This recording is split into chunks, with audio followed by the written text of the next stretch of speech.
Oke, pernah nggak sih Anda ngerasa kepala tuh udah penuh banget?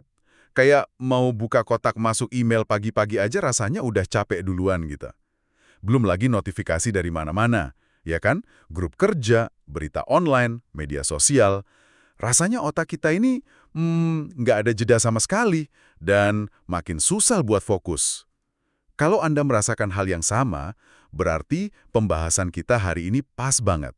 Kita akan mengupas tuntas sebuah sumber menarik, yaitu bab 11, Creaking Under the Information Load, dari buku Hyper Efficient karya Mitus Toroni. Misi kita simple aja, cari tahu kenapa kita bisa merasa tenggelam di lautan informasi ini. Dan yang lebih penting, apa solusinya menurut buku ini? Kita mulai dari satu kutipan yang relevan banget dari Marcel McLuhan. Dia bilang, semua makna berubah seiring percepatan. Karena semua pola ketergantungan pribadi dan politik berubah dengan percepatan informasi. Kedengarannya berat ya, tapi intinya gini, kecepatan informasi itu mengubah total cara kita berpikir. Nah, pertanyaannya, seberapa cepat sih percepatan ini? Di buku ini ada perbandingan yang jujur bikin saya kaget.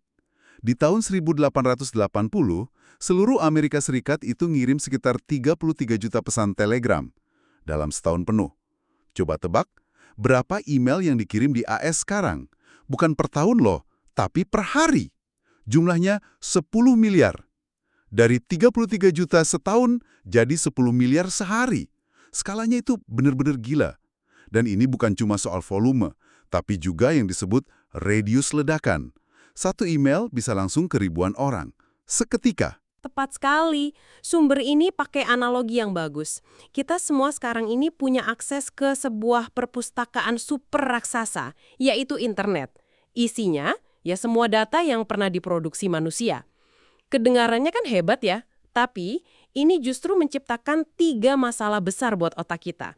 Yang sayangnya belum berevolusi secepat teknologi. Oke, 3 masalah besar, apa aja tuh? Pertama, yang paling jelas, volume informasi yang terlalu tinggi. Otak kita tuh nggak dirancang buat memproses data sebanyak itu. Oke, terlalu banyak. Betul. Kedua, dan ini yang sering banget kita rasain, kualitas informasi yang rendah. Jadi gini, saat biaya mengirim informasi itu mendekati nol, kuantitas pasti mengalahkan kualitas. Kita semua pernah ngalamin kan? Dapat email yang nggak jelas, atau bahkan saat pakai chatbot AI yang canggih sekalipun, jawabannya seringkali yang paling umum, yang paling populer, bukan yang paling akurat atau relevan buat kita. Betul sekali. Kadang tanya ke AI, malah dapat jawaban yang harus kita verifikasi lagi. Jadi kerjanya 2 kali kan? Nah, itu dia. Dan ini mengarah ke masalah ketiga yang paling krusial, yaitu perhatian yang tidak cukup. Perhatian itu sumber daya mental kita yang paling berharga, dan sangat-sangat terbatas. Kapasitasnya sama sekali nggak sebanding dengan arus informasi yang nggak ada habisnya. Jadi, cuma proses nyaring mana yang penting dan mana yang sampah, bahkan sebelum kita sempat memproses informasinya, itu aja udah menguras energi mental kita. Kita lelah bahkan sebelum mulai bekerja. Nah, untuk benar-benar paham dampaknya, sumber ini ngajak kita lihat teori beban kognitif. Coba deh bayangkan memori kerja Anda. Itu bagian otak yang Anda pakai buat berpikir aktif, sebagai papan tulis kecil. Papan tulis kecil, oke. Papan tulis ini punya kapasitas yang sangat terbatas. Kalau Anda coba nulis terlalu banyak hal di situ, semuanya jadi berantakan, tumpang tindih, dan akhirnya nggak ada yang bisa dibaca. Saat papan tulis mental kita ini penuh, seluruh mesin kognitif kita, kemampuan fokus, belajar, memecahkan masalah, bahkan berkreasi bisa macet total. Oke. Ini nih intinya. Papan tulis mental kita ini kecil dan gampang penuh. Biasanya kalau udah kewalahan gitu, insting pertama saya ya, kerja lebih cepat atau lebih keras. Atau tambah kopi lagi. Tapi kayaknya buku ini nyaranin hal yang beda ya, bukan lebih keras. Beda banget, tepat. Kuncinya bukan menambah kapasitas, tapi mengurangi beban, bekerja lebih cerdas. Dan langkah pertamanya justru yang paling mendasar, hapus redundansi. Hapus redundansi? Maksudnya, Berhenti bikin otak Anda kerja 2 kali untuk hal yang sama. Contoh paling umum di buku ini tuh slide presentasi. Pernah lihat slide yang ada gambarnya, terus di bawahnya ada teks yang isinya cuma ngejelasin gambar itu? oh sering banget. Nah, itu redundan. Otak Anda dipaksa memproses dua input, visual dan teks, yang isinya sama persis. Itu pemborosan energi. Ah, iya. Atau waktu rapat, ada orang yang bacain slide-nya kata per kata. Padahal kita semua juga bisa baca sendiri. Rasanya pengen bilang, saya bisa baca kok. Persis. Itu dia. Bentuk lain dari menghapus redundansi ini adalah dengan menuliskan sesuatu. Saat Anda nulis daftar kerjaan di kertas, Anda itu sebenarnya lagi mindahin beban dari papan tulis mental Anda keluar. Otak Anda jadi lega karena nggak perlu terus-terusan nginget-nginget itu lagi. Itu strategi yang sangat efektif. Oh, jadi kurangi informasi ganda. Masuk akal. Terus strategi kedua apa? Strategi kedua, kurangi kepadatan lalu lintas informasi. Maksudnya, distribusikan informasi lewat beberapa jalur atau indera yang berbeda. Jangan numpuk semuanya di satu jalur. Misalnya, daripada Anda baca teks yang padat banget selama 1 jam, bakal lebih ringan buat otak kalau Anda dengerin rekaman audio soal topik itu sambil lihat diagramnya. Anda jadi pakai jalur auditori dan visual secara seimbang, bebannya terbagi. Contoh pilot Boeing 777 di buku itu menarik banget. Disebutkan kalau mereka nggak terlalu lelah secara mental karena dapat feedback fisik dari tuas kendali. Jadi nggak cuma ngandalin layar. Pakai indera yang beda, sentuhan, visual, buat ngurangin beban. Itu masuk akal. Tapi gimana dengan informasi yang abstrak, yang nggak ada tuas kendali fisiknya? Pertanyaan bagus. Dan itu langsung nyambung ke strategi ketiga. Tambahkan tekstur dan variasi. Caranya, hubungkan informasi baru yang abstrak itu dengan pengetahuan atau kerangka yang udah ada di kepala Anda. Inilah kenapa kita jauh lebih gampang belajar dan ingat sesuatu dari sebuah cerita daripada dari daftar fakta acak. Oh iya ya. Alur cerita itu secara alami udah jadi kayak lem yang nyambungin semua elemen. Memberi tekstur dan konteks. Otak kita nggak perlu kerja keras buat nyari hubungan antar fakta, karena ceritanya udah melakukan itu buat kita. Bener juga, saya lebih ingat detail sejarah kalau dibungkus dalam cerita tokohnya daripada cuma daftar tanggal. Cerita itu kayak folder di otak kita ya. Oke, lalu strategi terakhir.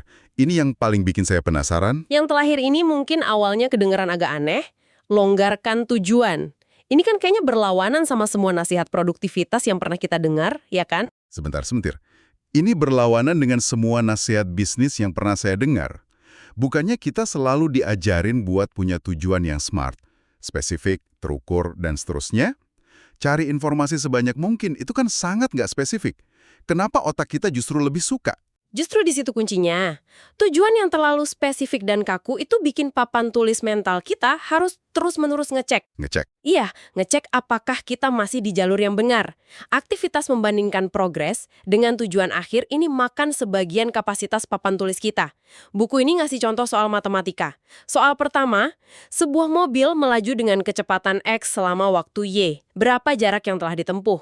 Soal kedua, berikut data kecepatan dan waktu sebuah mobil. Coba temukan informasi sebanyak mungkin dari data ini.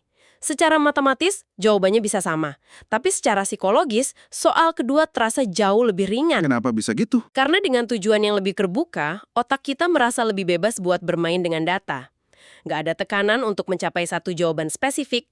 Ruang di papan tulis mental kita jadi lebih lega untuk berpikir kreatif. Wow, oke. Jadi ini bukan berarti kita nggak punya tujuan, tapi bikin tujuannya lebih eksploratif, itu bisa ngurangin beban mental. Ini mengubah cara pandang saya soal goal setting. Jadi, jelas ya, ini bukan cuma soal mengurangi jumlah informasi, tapi juga soal kualitas dan cara kita membingkainya. Tepat. Dan ini nyambung banget sama teori kekayaan media. Teori ini intinya bilang, setiap jenis pesan itu punya tingkat kerumitan yang beda. Untuk pesan yang simpel dan jelas, media yang miskin kayak email atau teks itu cukup. Tapi untuk pesan yang kompleks, bernuansa, atau bisa bikin salah paham, kita butuh media yang kaya, yaitu percakapan tatap muka. Kenapa harus tatap muka? Cara, ekspresi wajah, bahasa tubuh, jeda saat bicara, semua isyarat nonverbal ini krusial buat memahami makna yang sesungguhnya. Kalau Anda coba bahas masalah sensitif lewat email, separuh pesannya hilang. Potensi salah pahamnya jadi besar banget. Ini ngingetin saya sama cerita di buku itu soal manajer bernama PB yang timnya kewalahan. Penyebabnya sepele, email-emailnya terlalu singkat dan ambigu. Karena timnya nggak paham, mereka balas dengan ngirimin semua data yang mereka punya. Dengan harapan, salah satunya benar. Dan hasilnya? Kotak masuk semua orang meledak dengan informasi yang nggak relevan. Itu kan lingkaran setan informasi berkualitas rendah yang sempurna. Semua orang jadi makin sibuk, makin stres. Dan lingkaran setan itu punya konsekuensi serius pada salah satu fungsi otak terpenting, pengambilan keputusan. Pengambilan keputusan yang baik itu kan idealnya punya 2 tahap. Ngumpulin bukti, terus pertimbangan matang. Nah, saat kita dibanjiri informasi berkualitas rendah atau di bawah tekanan, kita cenderung ambil jalan pintas. Kita lewatin tahap pengumpulan bukti dan langsung lompat ke kesimpulan. Biasanya berdasarkan bias atau intuisi sesaat. Ini yang disebut kelelahan mengambil keputusan atau decision fatigue. Kemampuan kita buat bikin keputusan rasional itu kayak otot. Bisa capek kalau dipakai terus-terusan. Makin banyak keputusan yang Anda buat sehari, bahkan yang sepele kayak milih baju atau makan siang, makin terkuras energi mental Anda. Nah, ini kayak milih mau nonton apa di Netflix selama setengah jam, sampai akhirnya nggak nonton apa-apa karena udah capek milih. Buku ini ngutip studi menarik soal petugas bank. Semakin dekat jam istirahat atau jam pulang, mereka cenderung nolak lebih banyak aplikasi pinjaman. Bukan karena aplikasinya jelek. Bukan, tapi karena energi mental mereka buat nganalisis risiko udah habis. Jadi lebih aman bilang tidak. Terus, gimana cara kita ngelawannya? Sumber ini nyaranin 3 hal. Pertama, kurangi jumlah pilihan, batasi opsinya. Kedua, pisahkan riset dengan keputusan. Kumpulin info pas pikiran seger, tapi putusinnya nanti. Ketiga, dan ini yang sering kita lupain, sering-sering istirahat. Istirahat itu bukan tanda males, tapi alat strategis buat jaga kualitas keputusan kita. Oke, jadi pergeseran fundamental yang dibicarakan buku ini adalah, dulu kita pemburu informasi, sekarang kita yang diburu oleh informasi. Perhatian kita jadi komoditas yang diperebutkan. Tapi sumber ini negasin, multitasking itu ilusi. Ilusi. Iya, otak kita secara neurologis nggak bisa fokus pada 2 tugas kognitif barengan. Yang sebenarnya terjadi adalah kita ganti-ganti tugas dengan sangat cepat. Setiap kali ganti tugas ada biaya mentalnya. Otak harus melepaskan perhatian dari tugas A, lalu mengikat perhatian ke tugas B. Proses bolak-balik ini boros energi banget. Saya merasa tertampar. Saya selalu merasa produktif saat balas email sambil dengerin rapat. Ternyata saya cuma bikin otak saya kerja lebih keras buat hasil yang mungkin lebih buruk. Mungkin membesar begitu. Ada teori menarik dari peneliti Netcock yang dikutip di buku. Dia bilang, sirkuit otak kita buat komunikasi tatap muka itu udah diasah ribuan tahun, jadi efisien banget. Sementara itu, komunikasi digital lewat email, chat, pakai sirkuit otak yang relatif baru dan jauh lebih nggak efisien. Makanya rasanya capek banget. Faktanya, menurut sumber ini, menyampaikan ide kompleks lewat email itu butuh 5-15 kali lebih banyak upaya mental daripada ngomong langsung. Makanya rapat via Zoom seharian rasanya jauh lebih capek daripada rapat di kantor seharian ya. Karena otak kita harus kerja ekstra keras buat ngisi bagian-bagian komunikasi nonverbal yang hilang itu. Tepat. Dan hal yang sama berlaku buat aktivitas sesederhana membaca. Membaca di layar digital ternyata lebih membebani mental daripada baca buku fisik. Kok bisa? Buku fisik itu ngasih kita isyarat spasial dan sentuhan. Anda bisa ngerasain tebal halaman yang udah dibaca. Anda ingat satu info ada di halaman kiri bagian atas. Ini semua jangkar spasial yang bantu memori kerja. Layar digital yang terus bergulir nggak punya jangkar ini. Jadi papan tulis mental kita harus kerja lebih keras. Oke, ini gambaran yang sangat jelas. Jadi, setelah kita bedah semua ini, intinya kita kewalahan bukan karena kita malas, tapi karena ada ketidaksesuaian fundamental antara cara kerja otak kita dengan lingkungan informasi modern. Volume ketinggian, kualitas kerendahan, dan perhatian kita terbatas. Bener. Dan solusinya menurut buku ini bukan maksa diri kita kerja lebih keras, tapi kerja lebih cerdas secara kognitif. Hilangkan informasi yang redundan, longgarkan tujuan untuk memberi ruang bagi otak. Gunakan saluran komunikasi yang lebih kaya seperti bicara langsung untuk hal-hal penting. Dan yang terpenting, sadari dan terima bahwa dunia virtual memang secara inheren lebih menuntut bagi otak kita. Ini benar-benar mengubah cara saya memandang pekerjaan dan kelelahan mental sehari-hari. Sebagai penutup, saya ingin meninggalkan satu pemikiran untuk Anda renungkan. Sumber ini kan udah bahas cara kita mengelola informasi yang masuk. Tapi, bagaimana jika strategi utamanya bukanlah mengelola asupan informasi, tapi secara radikal mengubah apa yang kita anggap informasi yang layak dapat perhatian kita? Bagaimana jika tindakan yang paling efisien di era ini adalah sebuah bentuk ketidaktahuan yang disengaja dan terarah terhadap 99% data yang menghampiri kita setiap hari? Sebuah pemikiran untuk Anda.